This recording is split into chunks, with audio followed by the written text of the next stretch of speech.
It's funny how one day you can feel so close to someone, and the next day, you're miles apart. That's how I feel about my marriage now.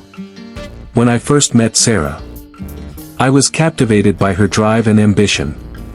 She was everything I wanted in a woman, beautiful, intelligent, and strong.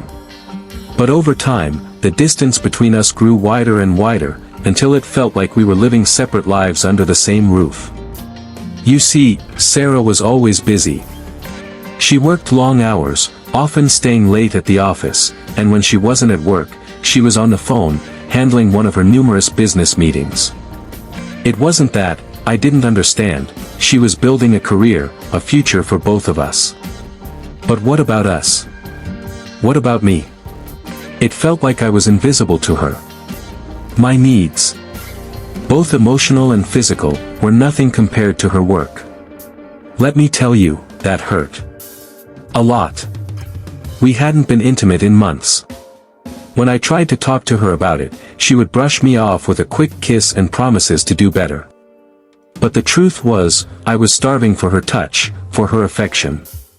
The loneliness I felt was suffocating.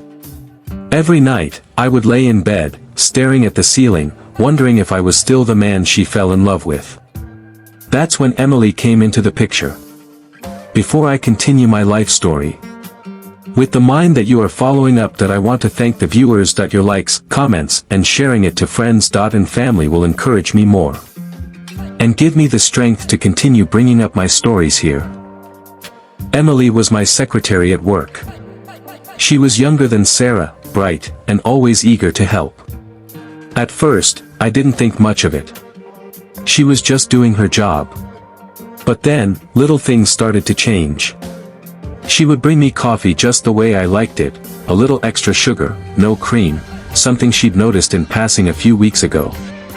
She would ask how my day was, and I'd notice that her tone was warmer, more concerned than necessary. There was a subtle attraction between us, but I resisted. I told myself I wasn't that kind of guy. I loved my wife. But then the distance between Sarah and I kept growing, and Emily's attention felt like a breath of fresh air. It wasn't just the physical closeness, it was the emotional attention, the way she made me feel seen. I didn't want to admit it, but I was starting to depend on her. Every morning, I looked forward to seeing her, even if it was just a fleeting exchange of words. And in the quiet moments at work, when I found myself getting more and more distracted, I started to feel guilty for feeling something for her. But Emily didn't stop there. No, she kept getting closer. It was like she knew exactly what I needed. And even when I pulled back, she was always there, waiting for me to crack. Little did I know that it was only a matter of time before I did. The more I tried to suppress the attraction to Emily, the more it seemed to grow. It wasn't her fault, she wasn't trying to be anything other than kind and professional. But the truth was, I was in a place where I desperately needed to feel something. Anything. And she was there. A constant presence in my day. Always offering a word of encouragement or a smile that made me feel seen. It was strange. I had been with Sarah for years. We had our ups and downs, sure, but we built a life together. I never imagined myself straying. But with Sarah becoming more and more distant, it felt like I had been left with a void I didn't know how to fill. And that void? Emily was more than willing to help me fill it. The temptation wasn't immediate. At first, it was just small, seemingly innocent interactions. Emily would compliment my tie or laugh at my jokes in a way that made me feel appreciated. She always remembered the little details, like how I liked my coffee or the type of music I listened to. It was small stuff, but for someone who hadn't felt truly noticed in a long time, those little things started to mean the world to me. Sarah, on the other hand, continued to get more absorbed in her work. There were nights when I'd wait for her to come home, hoping for a moment of connection, but by the time she walked through the door, she was too tired or too distracted to even talk to me. She was great at taking care of everything else, bills, household chores, errands, but when it came to me, her husband, her emotional partner, I felt invisible. One day, Emily and I stayed late at the office. It wasn't unusual, there were always things to do, deadlines to meet. But this time, there was something different in the air.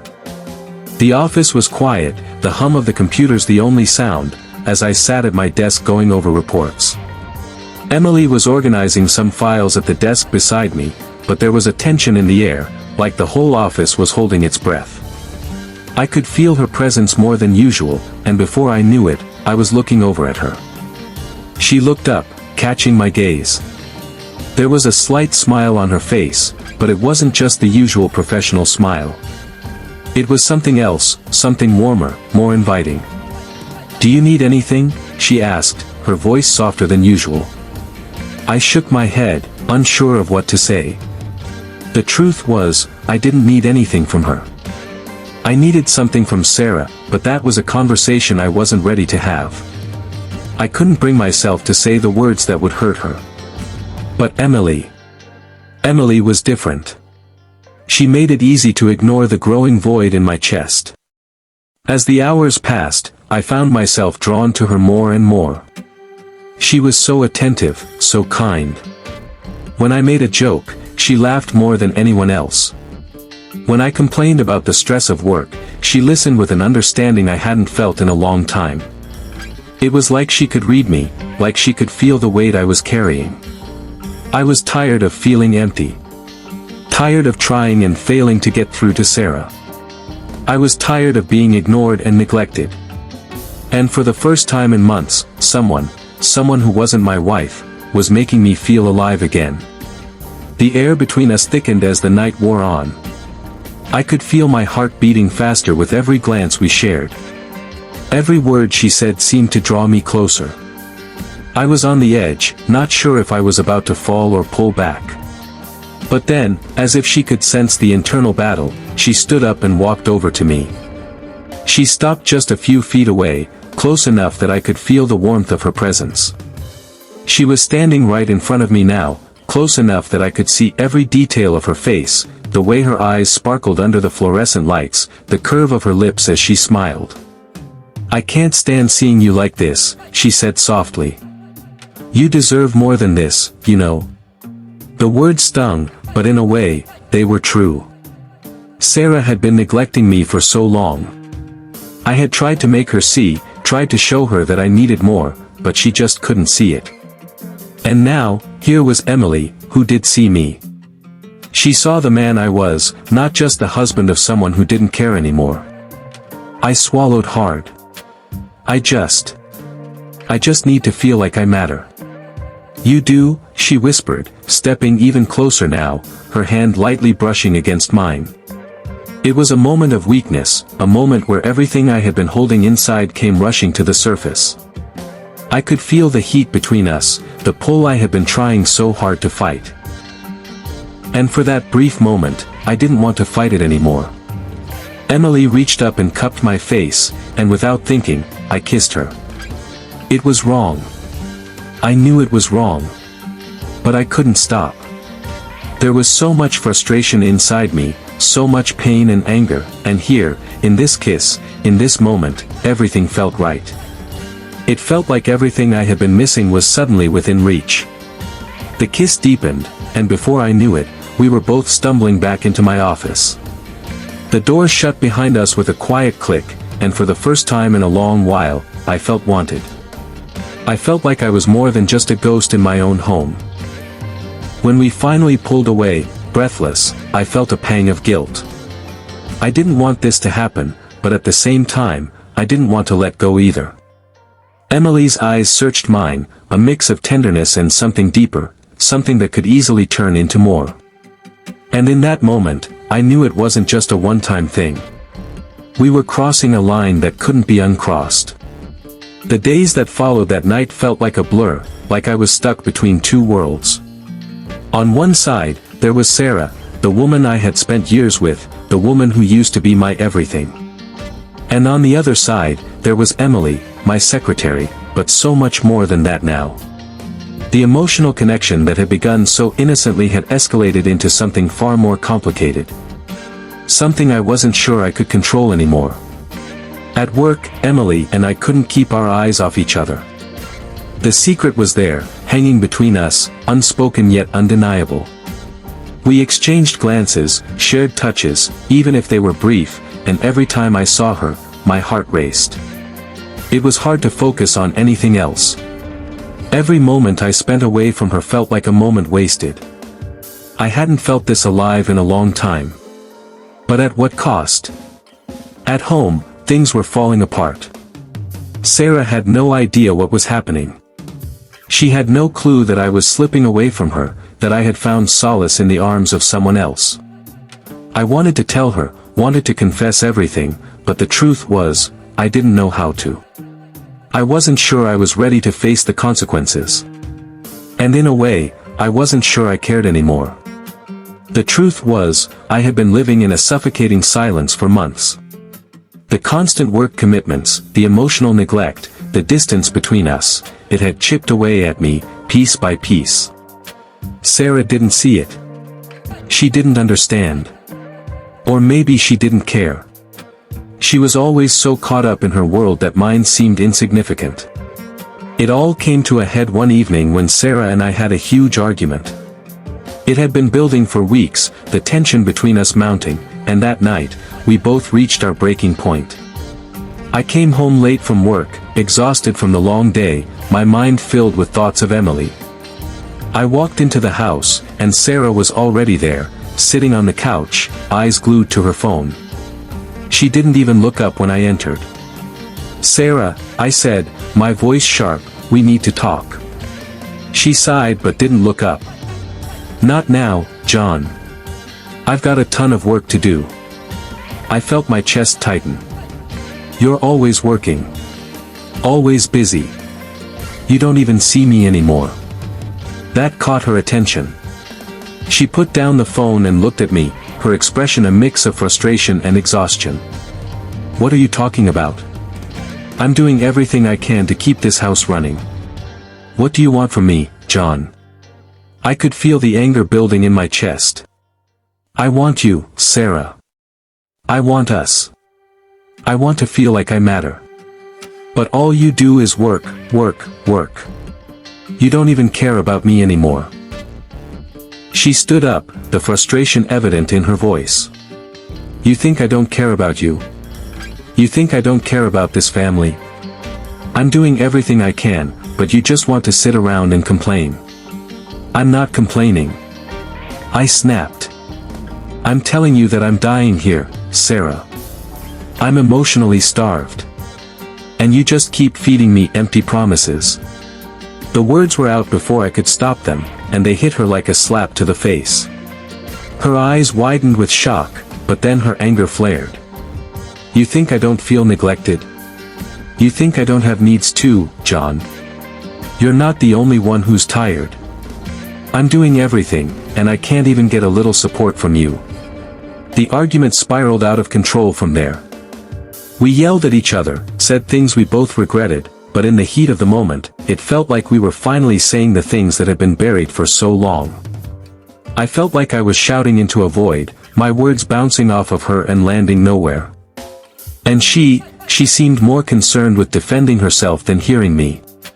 It was like we were two strangers, locked in a house together, fighting over who had it worse. And in the midst of it all, I felt the familiar pang of loneliness creep back in, even with Sarah standing right there. I stormed out of the living room, my heart pounding in my chest. I grabbed my jacket, slamming the door behind me, and left the house in a rush. I didn't know where I was going, just that I needed to get away, to clear my head. I drove aimlessly through the city streets, my thoughts a chaotic mess of frustration, anger, and something else, something I wasn't ready to admit. That's when I ended up back at the office. It was late, later than usual. The lights were dim, and the only sound was the hum of the air conditioning. I walked in, hoping to escape my thoughts, to escape the fight with Sarah.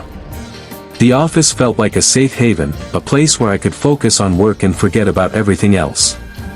But then I saw Emily. She was sitting at her desk, her face lit by the soft glow of the desk lamp, her hair cascading over her shoulders. When she saw me, she stood up and walked over, her eyes filled with concern. "Are you okay?" she asked softly, her voice warm with genuine care.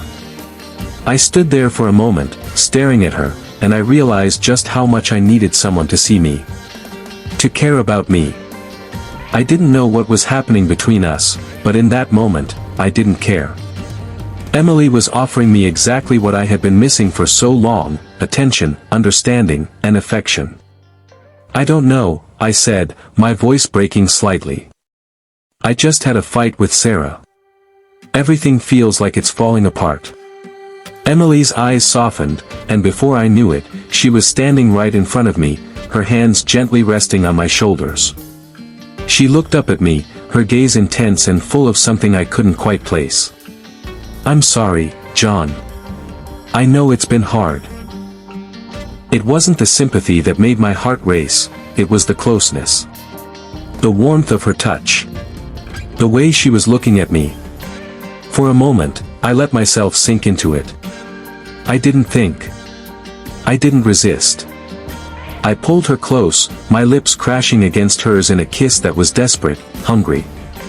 And just like that, everything I had been holding back, every ounce of frustration, every ounce of longing, poured into that kiss. It was a mistake, I knew that. But at that moment, it didn't feel like one. It felt like the only thing that made sense. Emily didn't pull away. She kissed me back, her hands running through my hair, pulling me closer. I felt myself getting lost in her touch, in the heat between us, and for the first time in a long time, I didn't feel alone. The days after that night felt like a strange mix of exhilaration and guilt. The guilt was there, lurking in the corners of my mind, but it wasn't enough to pull me away from the pull I felt toward Emily. We had crossed a line, and I knew there was no going back. The connection we had shared in that moment was undeniable. But the more I tried to resist, the stronger the pull became. I had always considered myself a loyal man, someone who stood by his commitments. But the constant neglect from Sarah, the emotional isolation I had been feeling for months, made me vulnerable. And Emily, she was there. She noticed me, cared for me, and gave me the attention I so desperately craved. I couldn't deny that I was starting to develop feelings for her, feelings that went far beyond the physical attraction that had initially sparked the affair. At work, Emily and I tried to maintain a professional demeanor. But it was impossible. Every interaction felt charged with the electricity of our secret. Every glance, every touch, every smile seemed to carry more weight than it should have. I couldn't help myself. The more I saw Emily, the more I wanted to be with her.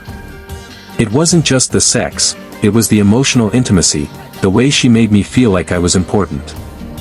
I couldn't deny the way she looked at me, the way she made me feel like I was the only person in the world who mattered to her. There was something intoxicating about it, something that I had been missing for so long. I hadn't felt wanted, truly wanted, in years. And Emily made me feel that way every day. The affair progressed slowly at first. We would meet in the office after hours, or sometimes at a nearby hotel. It was always rushed, always secret. And while I knew I was betraying Sarah in the worst way possible, I couldn't stop myself. I told myself I was doing it because I was unhappy in my marriage, that Sarah had left me emotionally starved, that this was the only way I could find the connection I so desperately needed. But deep down, I knew that wasn't the truth. I wasn't just looking for affection, I was looking for escape. Escape from a marriage that had become a shell of what it once was. And Emily, in all her sweetness and warmth, had become my escape. There were moments when the weight of the affair hit me, when the guilt would creep in and threaten to ruin everything. I would lie awake at night, staring at the ceiling, wondering if Sarah had any idea what I was doing. The guilt gnawed at me, but it was always pushed aside by the desire to be with Emily, to feel the rush of passion that I had been craving for so long. One night, after another heated exchange with Sarah, I found myself back in Emily's arms. It was becoming a pattern now. We would have a fight, and I would run to Emily for comfort. It wasn't healthy, I knew that. But in the moment, it felt like the only way to make things right. That night, I went straight to her apartment. I didn't think about the consequences, didn't think about what would happen if Sarah found out. All I could think about was the way Emily made me feel, the way her touch soothed the ache inside me. I needed her. I needed to feel loved, needed to feel like I was more than just a disappointment to Sarah. Emily opened the door with a smile, and I didn't wait for an invitation. I walked straight in, pulled her into my arms, and kissed her with everything I had. The kiss was deep, desperate, as if I was trying to make up for every moment I had missed out on in my marriage. "John," Emily whispered, breaking the kiss for a moment, "are you sure about this?" Her words hung in the air, and for a brief moment, I hesitated. But the longing inside me drowned out any thoughts of doubt. I wanted her. I wanted to forget everything else, forget the mistakes I had made, forget the consequences of what I was doing. "I need you," I said, my voice hoarse. She didn't hesitate. She pulled me back into the kiss, and we stumbled toward the bedroom, losing ourselves in each other. The sex wasn't just physical, it was a release, a way to forget all the hurt and frustration that had built up over the months. In Emily's arms, I could be someone else. Someone who wasn't tied down by guilt or regret. Someone who could feel free. As the days went by, the affair became more than just a brief escape. It became a routine, something I looked forward to every day. We began sneaking around more, meeting in secret, sending each other late-night messages. The bond between us grew stronger, and I could feel myself becoming more and more attached to her. It wasn't just about sex anymore, it was about connection, about finally feeling seen and heard. But as the affair deepened, so did the complications. Sarah started to notice that something was off. She didn't say anything at first, but I could feel her eyes on me when we were together. The awkward silences. The forced conversations. It was clear that something was wrong, but I didn't know how to fix it. I didn't know how to undo the damage I had already caused. One evening, as I sat at the dinner table, Sarah stared at me, her eyes narrowing as if she was trying to figure something out. "You've been distant lately," she said, her voice softer than usual. "Is everything okay?" I froze. The question hung in the air, and I felt the weight of it pressing down on me. I couldn't lie to her, not completely. But I couldn't tell her the truth either. The affair was something I couldn't take back, something I wasn't ready to face. So, I did what I always did. I shrugged it off, gave her a half-hearted smile, and muttered something about work being stressful. "I'm just tired," I said, avoiding her gaze. Sarah didn't seem convinced, but she let it go. The conversation moved on, but I could feel the crack in our relationship growing wider. It wasn't just the physical distance, it was the emotional gulf that had formed between us. And the worst part? I didn't know how to bridge that gap anymore. The affair with Emily was becoming my escape, but I was starting to realize that it wasn't just an escape anymore, it was a replacement. A replacement for the wife who no longer cared, the wife who had left me in the cold. But I couldn't keep running.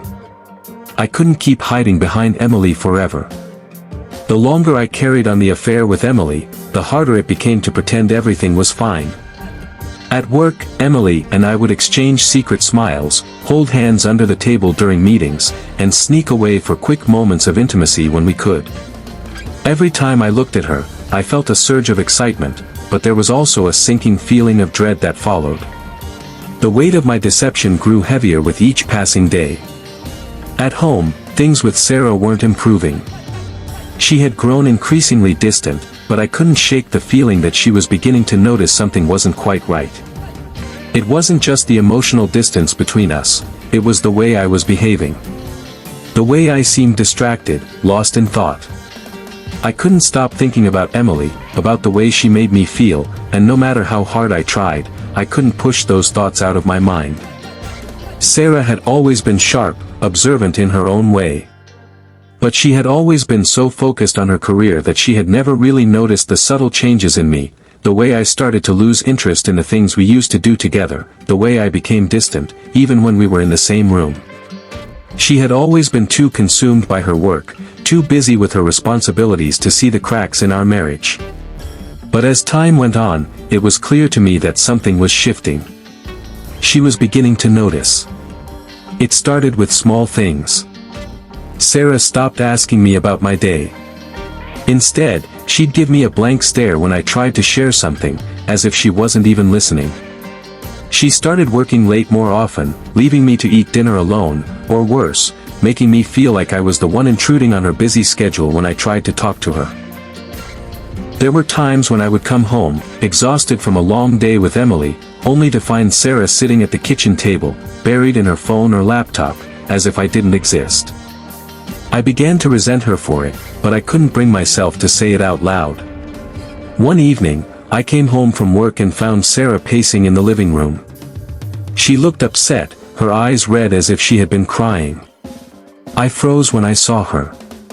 I had never seen her like this before, not since the early days of our marriage. Something was wrong, and I knew it had to do with me. "Sarah?" I asked cautiously. "What's going on?" She looked up, her face drawn and tired. "We need to talk." I felt a pit form in my stomach. I knew this conversation was coming, but I didn't know how to face it. How could I tell her the truth? How could I admit to the betrayal I had been living with? "I've been thinking," she began, her voice shaky. "I've noticed that something's off between us.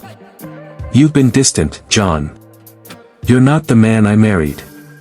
My heart skipped a beat. "What are you talking about?" "I'm just tired from work." She shook her head, the frustration evident in her eyes. "It's more than that, and you know it. You've been pulling away from me for months, John. I don't know how much longer I can keep pretending that everything's fine." I opened my mouth to say something, but no words came out. The truth was too close to the surface. I could feel the guilt rising in my chest, threatening to suffocate me. I wanted to apologize, to beg her to understand, but I knew that would never work. Not now. Not when everything had already been broken. "You've been avoiding me, John," Sarah continued, her voice low. "I don't know why, but it's clear that something has changed. And I think I know what it is." I swallowed hard. My stomach churned. My hands began to tremble, and I tried to steady them by gripping the edge of the couch. "What do you mean?" She stared at me for a long moment, as if weighing whether to say it. Finally, her words came out like a whisper, but they hit me like a slap across the face. "Are you having an affair?" The question hung in the air like a heavy fog. I felt my pulse quicken, and I cursed inwardly. How did she know? Had she seen something? Was it written all over my face? I didn't respond right away. The silence stretched between us, thick and suffocating. I wanted to lie. I wanted to tell her that she was wrong, that there was nothing going on. But the guilt was too much. I couldn't keep the lie going. I didn't mean for it to happen, I stammered. "But yes, Sarah, I've been seeing someone else." Her face went pale. Her eyes filled with shock, disbelief, and something else, something that crushed me. It was pain. Deep, raw pain. "I don't even know who you are anymore, John," she whispered. "How could you do this to me? After everything we've been through?" I stood there, feeling the weight of her words. I had no defense. No excuse. There was nothing I could say that would make it better. "I'm sorry," I said quietly, but it felt hollow, empty. "I never meant to hurt you. But I've been so alone, Sarah. So neglected. I don't know what happened." She shook her head, a bitter laugh escaping her lips. "You don't get to blame me for this. You made the choice. You made the decision to go behind my back, to betray me like this. And now you're standing here, expecting me to just forgive you." Her words cut through me like a knife, and I felt the tears sting my eyes. I wanted to reach out to her, to apologize again, to make everything right. But I couldn't. The damage was done. The betrayal was too deep. I don't know how to fix this, I said, my voice breaking. I never meant for it to get this far. Sarah's eyes were filled with tears now, and I could see the devastation in them. She had always been strong, but in that moment, she looked completely broken. I don't know if I can ever forgive you, John, she whispered. But I'm done. I can't keep living like this. And just like that, the foundation of our marriage crumbled beneath me. I had lost her. And it was too late to go back. The affair with Emily had cost me everything. The aftermath of that conversation with Sarah was a blur. The shock of her words still echoed in my mind, like a loud ringing in my ears that wouldn't fade. I stood there, frozen, as she walked away, leaving the house in a haze of anger and heartbreak. I wanted to call out to her, to beg her to stay, but I knew it was too late. The trust had been shattered. The damage had been done. There was no going back. The next few days were a blur of emotions. I tried to go through the motions of life, acting as though everything was normal, but it wasn't.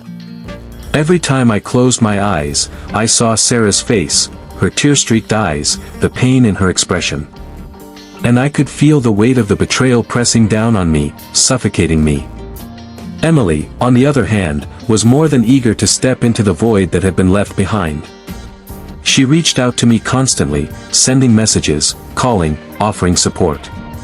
And while part of me wanted to push her away, to tell her that I needed space to deal with everything, I couldn't.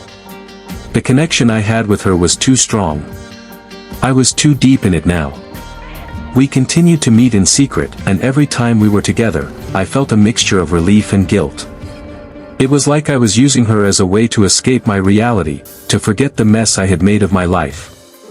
But deep down, I knew it wasn't fair to her. She deserved better than to be the other woman, the one who only got the pieces of me that were left behind after Sarah. But I couldn't stop. The pull between Emily and me was magnetic, and every time we were together, I felt like I was falling deeper into it. It was only when I was with her that I felt alive again. But it was a temporary escape, a bandage on a wound that was bleeding out. One morning, about a week after Sarah had left, Emily and I were at my apartment. It was a Saturday, and I had spent the night at home, wallowing in self-pity. I knew I needed to face the consequences of my actions, but I didn't know how. I hadn't seen Sarah since our confrontation, and I had no idea where things stood with her. I just knew that she had left me, and I didn't know if there was any chance of getting her back. I was sitting on the couch, my head in my hands, when Emily walked in with a cup of coffee for me. She sat next to me, her hand gently resting on my back as she tried to comfort me. "John," she said softly, "I know this is hard. But you're not alone. I'm here for you." I nodded, not trusting myself to speak. I couldn't even look at her. I felt so lost, so broken, that I didn't know what to do anymore. "I've made a mess of everything," I said, my voice hoarse. "I've hurt Sarah in ways that I can't undo. And now I'm just waiting for the fallout." Emily squeezed my shoulder. "You can't undo the past, John. But you can control what happens next. You don't have to keep running from it." I nodded, but the weight of her words didn't hit me until later. Because that afternoon, everything came crashing down. I had decided that it was time to face Sarah. It wasn't going to be easy, but I had to do it. I couldn't keep living in this limbo. I had to try to fix what I had broken, even if I wasn't sure it was possible. I didn't know where Sarah was, so I decided to drive to her office. I had no plan, no idea how I would approach her, but I needed to talk to her. I needed to apologize, even if it didn't make a difference.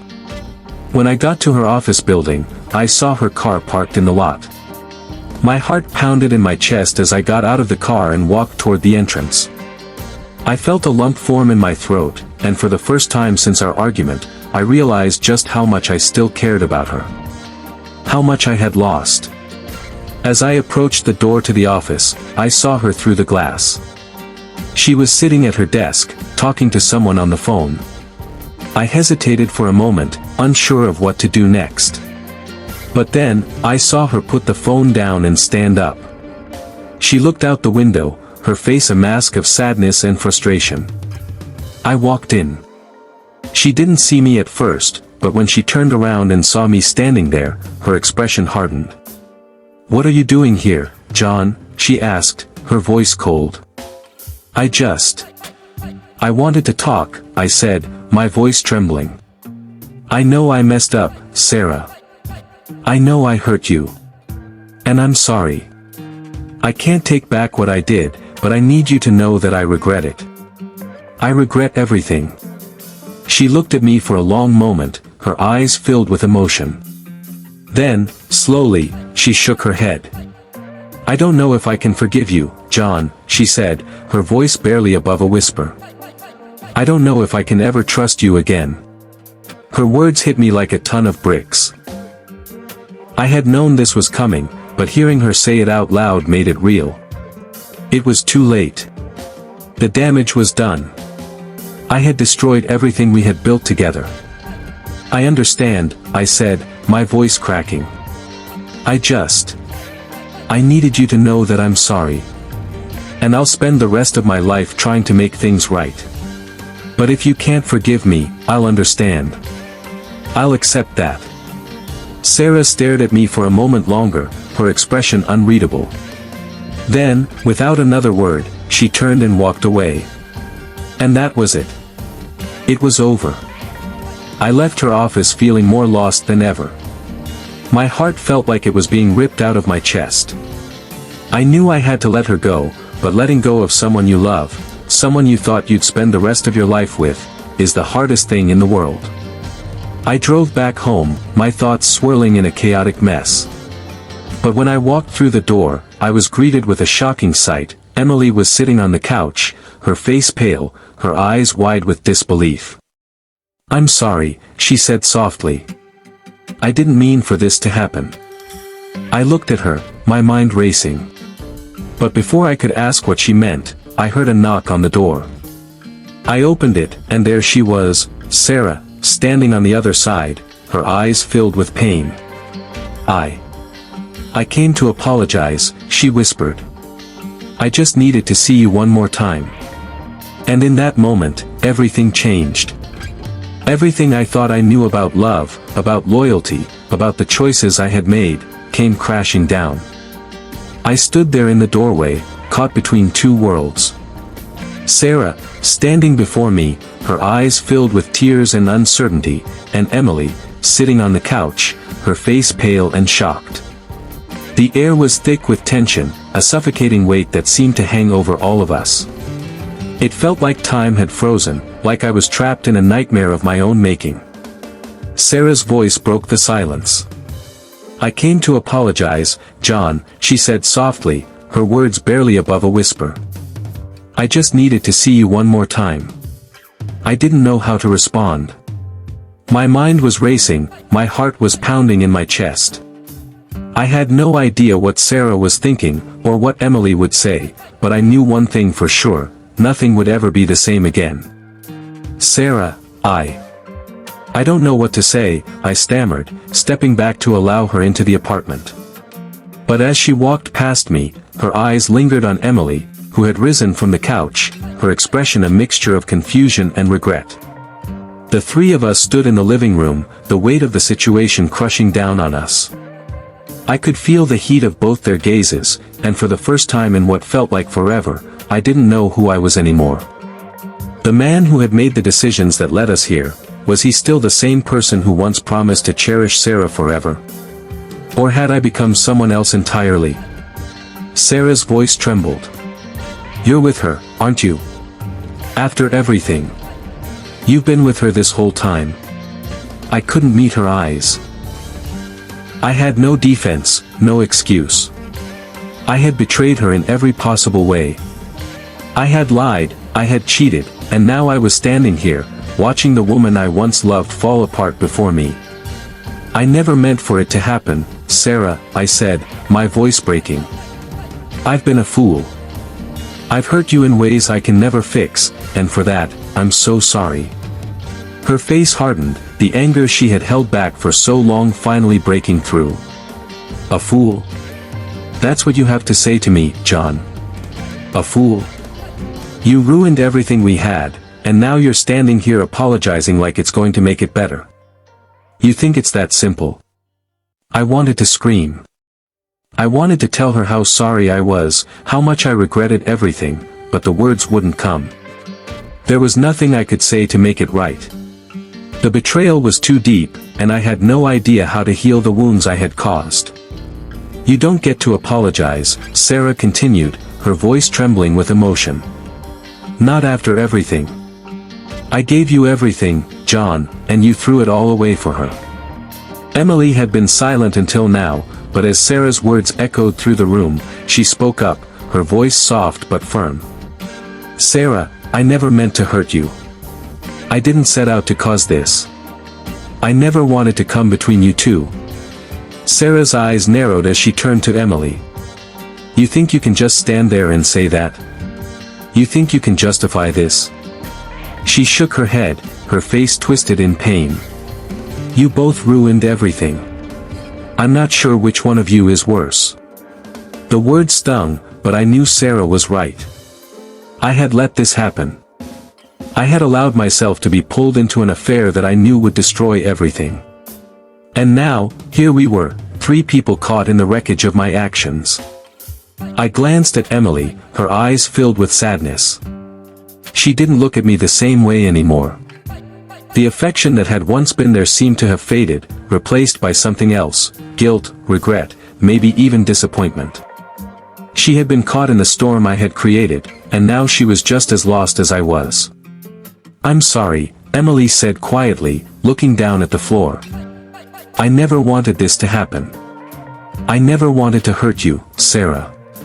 But I'm not the one who made these choices. John is." The truth of those words hit me harder than anything Sarah had said. Emily was right. I was the one who had made the choices. I was the one who had torn our lives apart. And now, as I looked at the two women who had once meant the world to me, I realized just how much I had lost. The silence between us was deafening. Sarah stood there, her arms crossed, her face hard with anger and hurt. Emily sat on the couch, her hands in her lap, unable to look either of us in the eye. And I just stood there, numb, unable to make things right. "Sarah, I know I don't deserve your forgiveness," I said, my voice shaky. "But I want you to know that I love you. I've always loved you. I never meant for things to end like this." Sarah shook her head, the tears finally falling down her face. "I don't know if I can believe that anymore, John. You've already shown me who you really are. And I don't know if I can ever trust you again." Her words stung like a slap to the face. I had lost her. And I knew, deep down, that I had lost Emily too. She may have been the one to offer me comfort, to fill the void I had felt for so long, but now I realized that I had used her, just as much as I had used Sarah. Emily stood up slowly, her eyes meeting mine for the first time in what felt like ages. "I think it's time for me to go," she said softly. "This has gone too far. I didn't want to be the cause of your pain, but I know I've become a part of it." I watched as Emily gathered her things, her every movement heavy with the weight of what had happened. I wanted to stop her, to apologize, to tell her that I didn't want to lose her too. But the words caught in my throat. She was leaving, just as Sarah had. And I knew that this time, I had no one to blame but myself. Emily walked to the door, hesitated for a moment, and then stepped out of my life for good. And just like that, I was alone. No Sarah. No Emily. Just me, standing in the wreckage of my own choices, wondering how I had let it all slip away. I sank to the couch, my head in my hands, and for the first time in a long time, I let the tears fall. There was no one left to blame. There was no one left to turn to. I had lost everything. And it was all my fault. Thank you for following along with the story. If you have any thoughts or questions about the narrative, feel free to share them.